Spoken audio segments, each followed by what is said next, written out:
ಜನವರಿ 15 ಈ ದಿನವನ್ನು ಭಾರತೀಯ ಸೇನಾ ದಿವಸವಾಗಿ ಆಚರಿಸಲಾಗುತ್ತೆ. ಬನ್ನಿ ಇವತ್ತಿನ ವಿಡಿಯೋದಲ್ಲಿ ಯಾಕೆ ಜನವರಿ 15ರಂದು ಭಾರತೀಯ ಸೇನಾ ದಿವಸವಾಗಿ ಆಚರಿಸುತ್ತೇವೆ ಅನ್ನೋದನ್ನ ತಿಳ್ಕೊಳ್ಳೋಣ. ಭಾರತ ಸ್ವತಂತ್ರದ ನಂತರವೂ ಸೇನೆಯಲ್ಲಿ ಕೆಲ ಕಾಲ ಉನ್ನತ ಹುದ್ದೆಯಲ್ಲಿ ಬ್ರಿಟಿಷ್ ಅಧಿಕಾರಿಗಳು ಕಾರ್ಯನಿರ್ವಹಿಸುತ್ತಿದ್ದರು.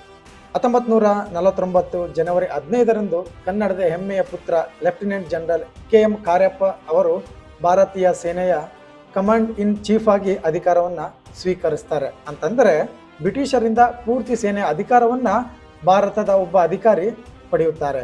ಈ ಘಟನೆ ಭಾರತೀಯ ಸೇನೆಯಲ್ಲಿ ಮಹತ್ವಪೂರ್ಣವಾದ ತಿರುವಾಗಿತ್ತು. ಈ ದಿನದಿಂದ ಭಾರತೀಯ ಸೇನೆಯು ಸಂಪೂರ್ಣವಾಗಿ ಭಾರತೀಯ ಅಧಿಕಾರಿಗಳ ಕೈಯಲ್ಲಿ ಕಾರ್ಯನಿರ್ವಹಿಸಲು ಆರಂಭಿಸಿತು. ತದನಂತರ ದೇಶದ ರಕ್ಷಣೆಯ ಹೊಣೆಗಾರಿಕೆ ಭಾರತದ ಸೇನೆಯ ಕೈಯಲ್ಲಿ ಬಂದಿತ್ತು. ಈ ಐತಿಹಾಸಿಕ ಮಹತ್ವವನ್ನು ಗೌರವಿಸಲು ಪ್ರತಿ ವರ್ಷ ಜನವರಿ 15ರಂದು ಭಾರತೀಯ ಸೇನಾ ದಿವಸವಾಗಿ ಆಚರಿಸ್ತೇವೆ. ದೇಶದ ಗೌರವ ರಕ್ಷಣೆ ಕಾಪಾಡೋದು ದೇಶದ ಪ್ರತಿಯೊಬ್ಬ ಪ್ರಜೆಯ ಕರ್ತವ್ಯವಾಗಿರುತ್ತೆ. ಜೈ ಹಿಂದ್, ಜೈ ಭಾರತ್.